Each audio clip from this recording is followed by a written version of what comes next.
Hello sa inyo, magandang araw. Ako si Mika Francisco at welcome sa ating Science Adventure ngayong araw. Ngayon, pag-uusapan natin ang ating nervous system.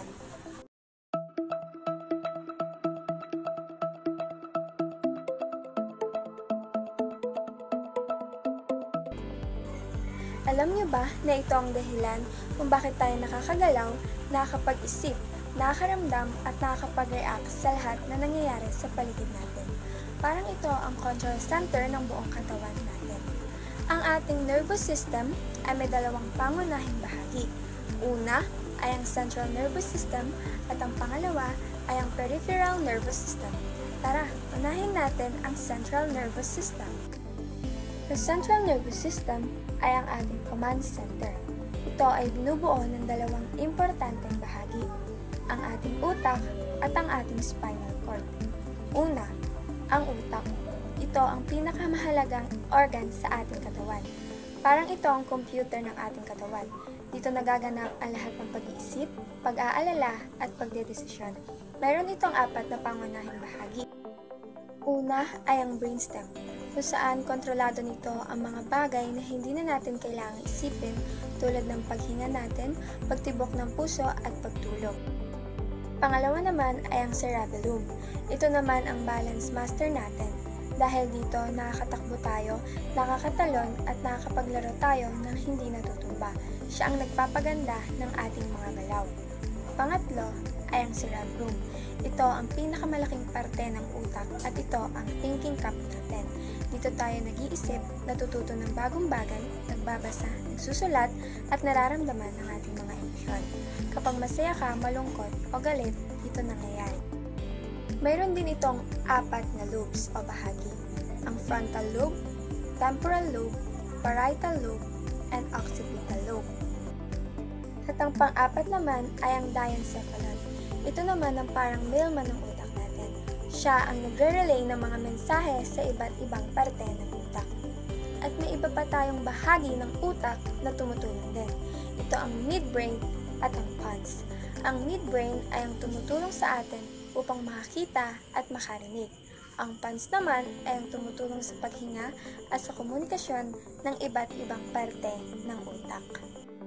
Ngayon idadako na tayo sa pangalawang bahagi ng central nervous system. Ang spinal cord ay parang superhighway ng ating katawan. Nagdadala ito ng mga mensahe mula sa utak papunta sa lahat ng parte ng ating katawan. Ang utak at spinal cord ay napaka-importante, kaya kailangan nila ng proteksyon. Merong 3 layer na pumoprotekta sa kanila parang isang armor. Ang 3 layer ay binubuo ng dura mater, arachnoid, and pia mater. Ang dura mater ay ang pinakalabas na layer. Ang arachnoid, ito yung gitnang layer, at ang pia mater ay ang pinakaloob na layer. Meron din tayong tinatawag na cerebrospinal fluid. Ito ang nagpaprotekta sa utak at spinal cord mula sa mga bumps and shakes. Ngayon ay dadako naman na tayo sa neurons. Ang neurons ay ang ating mabilis na mensahero. Ngayon, paano nga ba nag-uusap ang utak at katawan? Sa tulong ng mga neurons, ito ang mga tiny messengers o electric wires ng ating nervous system. Sila ang nagdadala ng lahat ng mensahe. May 3 parts ang neurons, ang cell body, dendrites, at axon.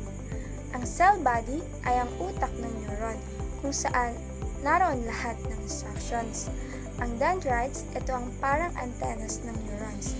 Sila ang tumatanggap ng mga mensahe mula sa ibang neurons.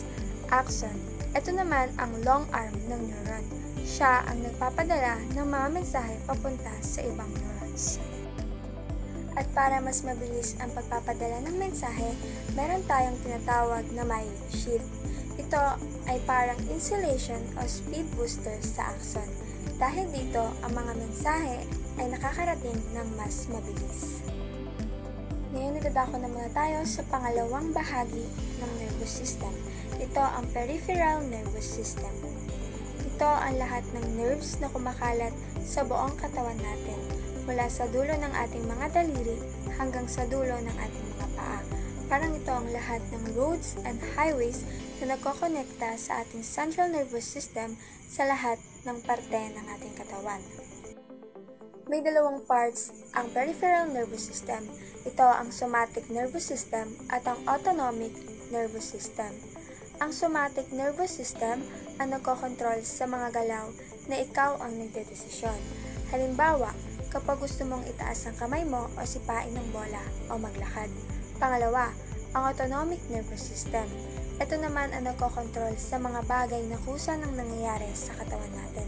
Hindi mo na kailangang isipin, tulad ng pagtibok ng puso, paghinga at pagtunaw ng pagkain sa tiyan mo. Mayroong tatlong bahagi ang autonomic nervous system. Una ay ang sympathetic nervous system.